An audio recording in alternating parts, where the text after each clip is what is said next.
हे dear टेकुकर्स, कैसे हैं आप लोग? आई होप आप सभी अच्छे होंगे, स्वस्थ होंगे, मैं स्टोरी को एंजॉय कर रहे होंगे। तो जो कोई भी मेरे चैनल पे नहीं आ रहा है, प्लीज मेरे चैनल को लाइक शेयर सब्सक्राइब करना मत भूलेगा। और अगर आप लोग को मेरी स्टोरी लाइन उसके प्लॉट्स पसंद आ रहे हैं तो प्लीज मुझे कमेंट्स करके प्रोसीड करना भी मत भूलिएगा। जैसा भी लगे आप लोग को मुझे जरूर बताइएगा। देन चलिए हम स्टार्ट करते हैं इस वन शॉट को, ओके ना, सॉरी, इस स्टोरी को।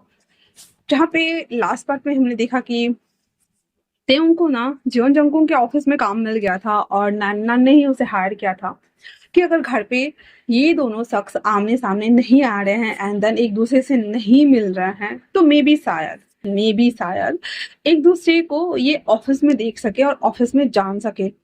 दैट्स वाई वो इतना ज्यादा एफर्ट करके तेयुंग को सच में जॉब पे रखवा देता है। और तेयुंग अपने डेस्क पे आकर बहुत खुश था क्योंकि उसे उम्मीद था आज नहीं तो कल तेऊ और जंकू का आमना सामना जरूर होगा। और वो इतना ज्यादा खुश था कि वो अपने हस्बैंड से मिल सकता है। और इसी एवज में वो काम के लिए फाइल वगैरह पलट के देख भी रहा होता है। वो पहले बहुत बड़ी बेवकूफी कर चुका था जहां पे उसने सुगा के साथ में फर्स्ट लाइफ टाइम में शादी किया था एंड देन इतना ज्यादा बवाल होते होते उसकी लाइफ हेल हो गई थी एंड देन उसने खुद को मार भी लिया हुआ था। इस जन्म में वो सुगा के पास वापस नहीं जा सकता था क्योंकि ऑब्वियसली कुछ भी हो जाता, लास्ट टाइम तक सुगा जिमिन को ही लाइक करता और जिमिन जो कि उसे हर बार मैनिपुलेट करता था उसे शादी करने के लिए। दैट्स वाई वो नहीं चाहता कि दोबारा कोई भी ऐसा सीन क्रिएट हो और उसकी लाइफ फिर से मिजरेबल हो जाए। ये सारी बातें सोचते हुए मुस्कुराते हुए वो अपने आप को ढांढस बंधाता है, खुद को फाइटिंग के लिए एकदम प्रिपेयर करता है एंड देन उस फाइल को देखना स्टार्ट कर देता है। हालांकि स्टार्टिंग में उसे थोड़ी प्रॉब्लम्स आ रही थी पर नानान उसे बीच बीच में आकर उसे गाइड कर रहा था एंड समझा रहा था। और घर आते आते त्यों रात को कभी स्नैक्स तो कभी कुछ लेकर आ जाता था क्योंकि वो नहीं चाहता था कि जियोन जंगकुक जब तक उसे अपना हस्बैंड ना मान ले तब तक वो उसके घर में रह के ऐसे रहे। दैट्स वाई तो वो खाना वगैरह खा रहा होता तो जंगकुक जो कि लेट नाइट आ रहा होता है और सुबह में जब जा रहा होता है तो मेड ना, मतलब 3-4 दिन से ये पर्टिकुलर जो साइकिल सा चल रहा था, मेड आकर उसे बताता है कि जो आपकी जो वाइफ है वो सुबह का मील भी स्किप कर रही है एंड रात का खाना भी नहीं खा रही है।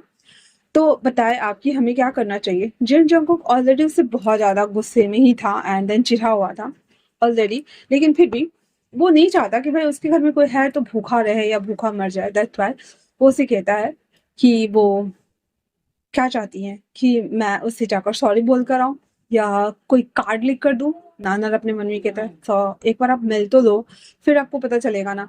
वहीं दूसरी तरफ जन चोकू को गुस्सा बहुत ज्यादा भरा हुआ था एंड देन कहता फाइन, ना खाए तो ना खाए, डॉक्टर को बुलाकर चेकअप करवा देना अगर बेहोश होकर गिर जाए तो।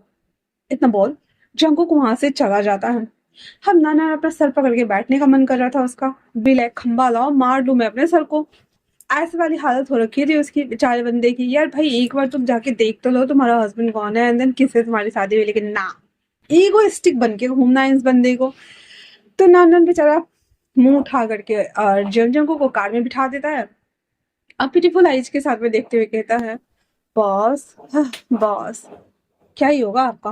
और ये बोलते हुए वो उसे ऑफिस लेकर आ जाता है। वहीं जो तेउंग था वो जब उठता है तो उठने के साथ ही वो वापस से ऑफिस के लिए रेडी हो रहा था।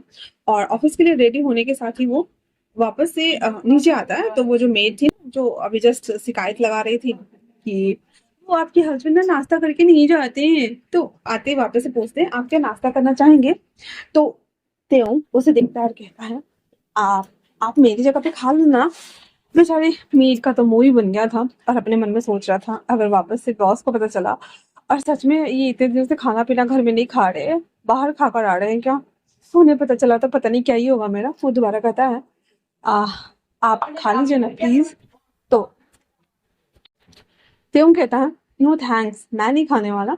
हाँ आप चिंता मत कीजिए, मैं आपको जो आपकी जो मालिक है ना मैं उन्हें नहीं बताऊंगा। आपको डांटनी ही पड़ेगी। ये बोलकर त्यों भी पीछे आ जाता है।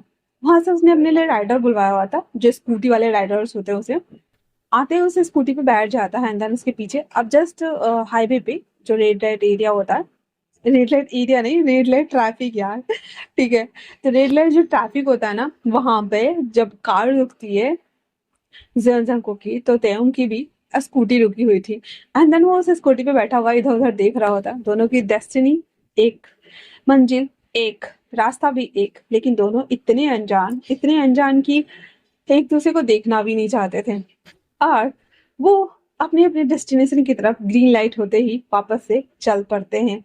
तो आज के लिए इतना ही। और आप लोगों को लगता होगा कि दीदी अंदर छोटा छोटा पार्ट क्यों डाल रही है, तो आप लोगों को समझ में बिल्कुल नहीं आएगा।